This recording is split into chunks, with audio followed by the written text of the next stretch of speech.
Okay, I just got my new Lawson hammock, and I'm going to unbox it and set it up right here for the first time. Okay, this is the first I've seen of this, so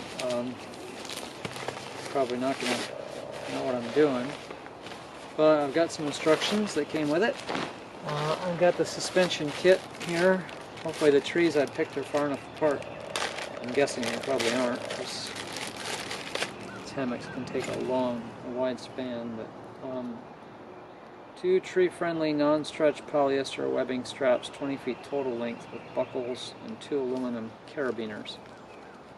To be honest with you, I didn't really mean to buy this kit for $30 more, because I don't think it's worth 30 bucks for 2 straps, but I forgot to select just the hammock only, and I ordered it, and I could have, of course, at the last minute I could have changed it, but I said, what the hell, you know, we'll get the whole kit, go with it. So I got the suspension kit for hanging the hammock, and just reviewing that here, I'm going to say, you know, 2 nice straps. Let's see what they got for buckles on them. They've got tightening buckle, I guess, so it might be convenient. Obviously I'll be using them, so we'll see how that works. So we'll take this suspension strap and we'll just wrap it around the tree like so. And I've got it for now because I don't have a hammock out yet. Alright, so I've got both of my straps up, and now I'm just going to take the hammock out of its bag here.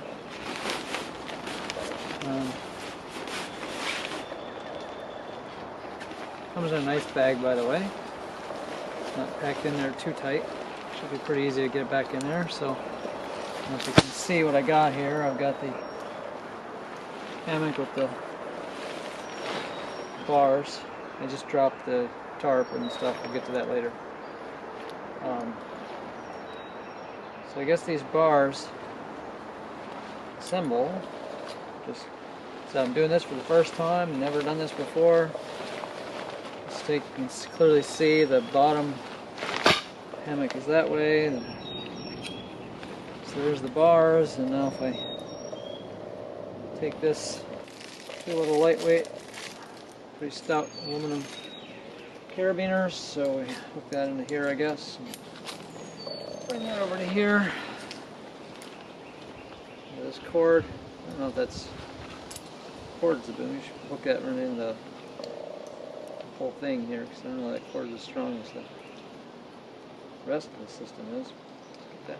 Okay, so I'm just going to hook the carabiner right into all these gathered nylon cords, and then obviously I need to shorten that up a whole bunch. I have to pull the other end up a bit.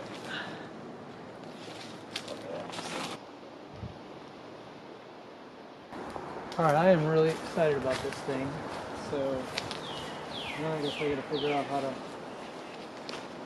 turn this. There's I got more parts here. So now that I have this, I don't know if I should put this up first before I did these, but there are loopy things, or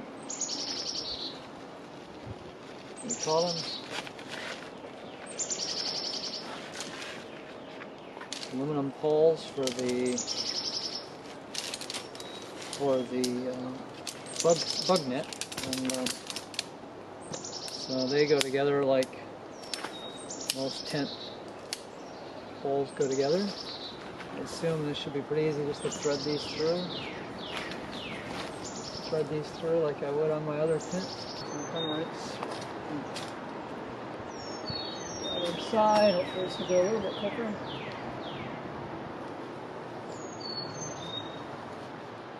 That was going pretty easy if you're not kind of hold that one in while you go over here and put some pressure on this one, and then put that together.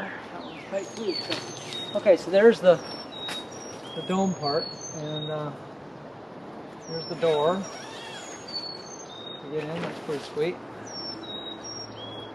Now I know there's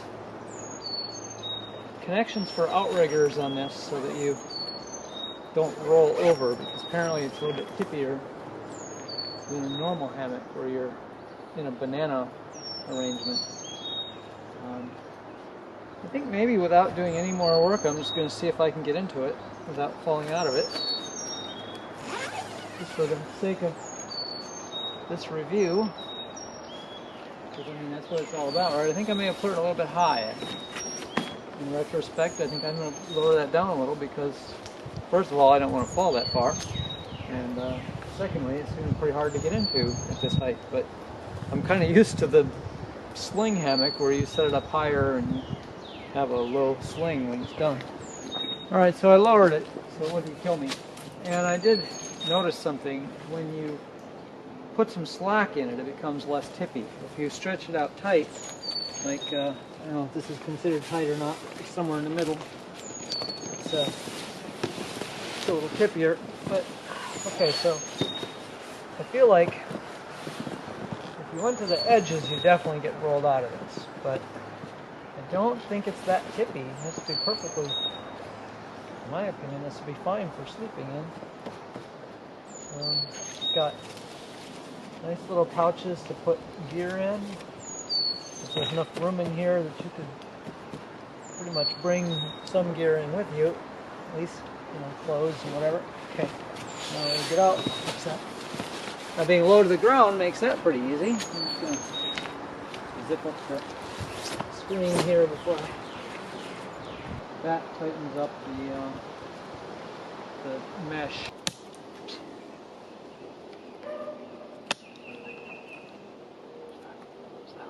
Okay, so the thing we don't have on here yet, I mean, we're done. We could, you know, I might tighten that up a little bit, see how tippy it is if I tighten it a little more. But this is good. I could sleep in this right now. I definitely think I'd prefer this over a traditional hammock. I'm just tighten this up towards, you know, I think it's going to get pretty tippy at this point. When you stretch it out like this, it changes the dynamic of it. Well, let's just see. When I put my weight in it, it's gonna be a good. Oh, shoot! That didn't work. Apparently, the buckle needs a little help. Just pull that tight again. It does look scary like that, doesn't it? It looks like it's gonna dump me right out. Well, if it does, you're gonna get to see it on live. Okay, yeah, that's, it seems stable when I'm in the middle. It seems very stable. I could definitely sleep like this. Okay, I got it zipped up. So,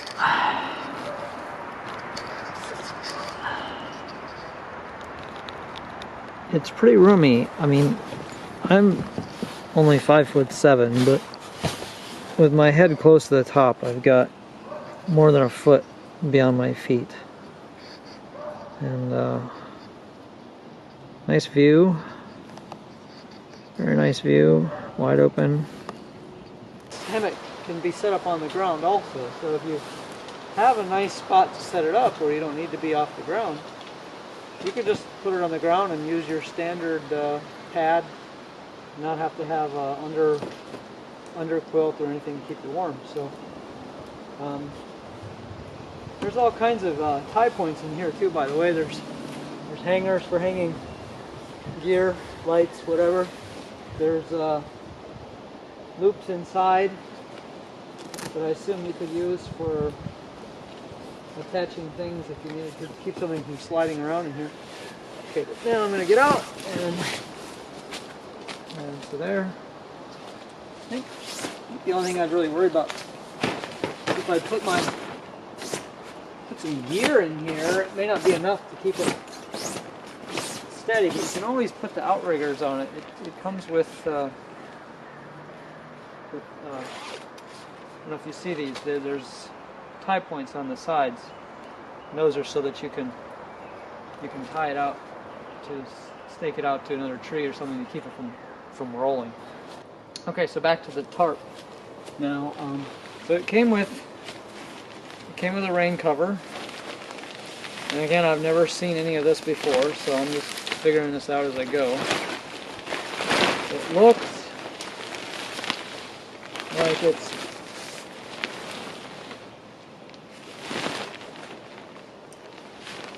kind of, I don't know, is this the center point? I'm just going to clip here. I've got 3 clips on each end by the looks of it. I'm not sure where any of this is going to go here. I bet they go onto the bar. Probably something in the instructions about this. I'm going to flip them to that. Let's see how that works out. I'll put one on one end and one other. Let's see if they have something on the tarp. Instructions.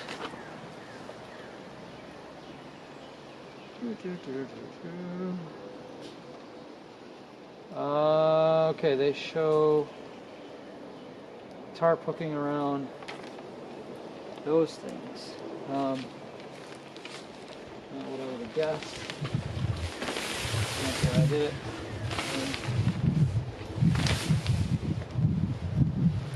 Hold on. If that's the case. Oh, it's longer than that. I'm thinking it does go out here, even though they don't say it does. Just gonna hook this.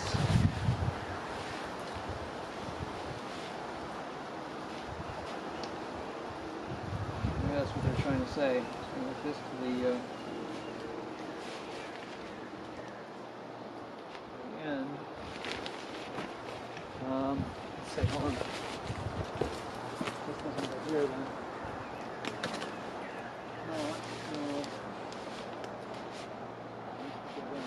This. Hopefully you can see what I'm doing here. These can go around this thing, right? I don't know, you might not want to hook all these, you might want to leave some open so you can... This is going to make it harder to get in and out, I think. I'll figure that one out. Let's see. Happens in... Probably really screwing this up, but let me just show you the Velcro. So there's Velcro attachments where you can Velcro this right to the tent. So this would seal it pretty nice, although if you're inside, some of this probably isn't going to be very easy to do. So I'm thinking you've got to be, you're going to have to leave one side kind of open to get in and out, right? And because I mean, how do you get in? You can definitely get zipped up in here if you can get into it and then seal it all up. But I'm not convinced this is the best way to do this. I've got a tarp, one of the lightweight tarps that you use when you're hammock camping that just covers over the whole. You just put your hammock underneath it. That would probably be my preference. But this is lighter because it's smaller. A lightweight situation, I might go with this. Especially if I wasn't expecting rain. It was kind of a safety measure in the event that it did rain. I gotta tell you, it's warming up in there as soon as I put this on here. It's supposed to ventilate on the ends. And I probably got this knot on here correctly. Since there are these tabs here on this tarp, I'm thinking that what might be a good way to do this, and it would also sort of stabilize the whole thing, is to tie these with some cord up to the tree at a slightly upward angle. It would pull this up a little more.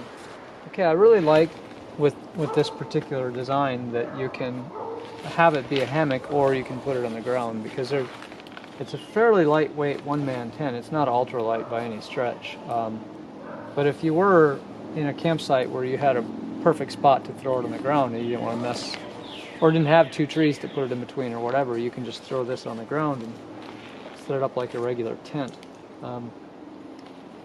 Still going to have to work with this tarp, figure out exactly the best way to secure it and also how to get, in and out of it, because I'm thinking it's going to be tricky to tie it down on this edge once you're inside, and I guess I'll just have to experiment with that and see what the trick is to do that.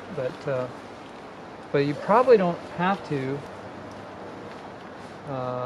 do too much. If you have a ridge line on here, so this thing is tied, you can probably leave this edge kind of loose, get in and out, and then when you're settled in for the night or on a rainy day, you can just reach out and clip this down. Again, I think the best way to do this would be just to throw some 550 cord from these attachment points, this ridge line, up to the trees, and then you'd have a nice nice support for the tarp. I personally like to avoid using this tarp at all because, like I said before, my hammock tarp, the one over the top, would be nice in that you'd have room underneath it for your gear and everything, and just have a whole. My light tarp is 12 feet, so you got all this room underneath. It's like a little, little canopy, and then put your hammock underneath that. You don't need to worry about having this. You'd have better airflow. This would provide your. This is a very fine mesh, by the way. This is definitely an OCM mesh, and so you'd have your bug screen to protect you from bugs. You could put your gear underneath because your canopy would protect everything from rain. And the only downside is that my tarp, being much larger, is heavier than this tarp, which is fitted right to the tent. So it just depends on how much weight I want to carry, I guess. But overall, I'm excited about trying this out. Excited about sleeping in it, because I've slept in the hammock and I'm not that sold on the hammock. But this is a whole different kind of a feeling. It's flatter. It's less of a banana, sling. It's more of a flatter surface, wider, more accommodating. Definitely more places to stow gear inside, so you can bring stuff in with you and get a little bit more comfortable, I think. And then the fact that I can put it on the ground just makes it more versatile. So depending on the campsite, depending on what I have available at the campsite, I can either throw this on the ground or I can put it between two trees. Get the best of both worlds. And it's not very heavy. I know ultralighters would probably say this is heavy, but when I brought it out here to set it up, I was like, this is not heavy. Compared to my two-man tent, it's lighter. So I'm excited. I'm definitely going to take this out into the woods, or sleep in the backyard here if necessary, but definitely taking on a sleep trip overnighter so I can find out what it's like to sleep in this. I do have I bought the underquilt for it. It just hasn't arrived. It could probably arrive tomorrow. So I have the underquilt that's specifically designed for this. So when I'm hammocking, I'll have and that's going to add some weight to it also. But you have to carry something. I either have to carry a pad or an underquilt. So it's kind of 6 of one, half dozen the other. But yeah, with the underquilt, I'll be able to sleep. Just throw a sleeping bag or just a top cover in here, and should be able to sleep and stay warm.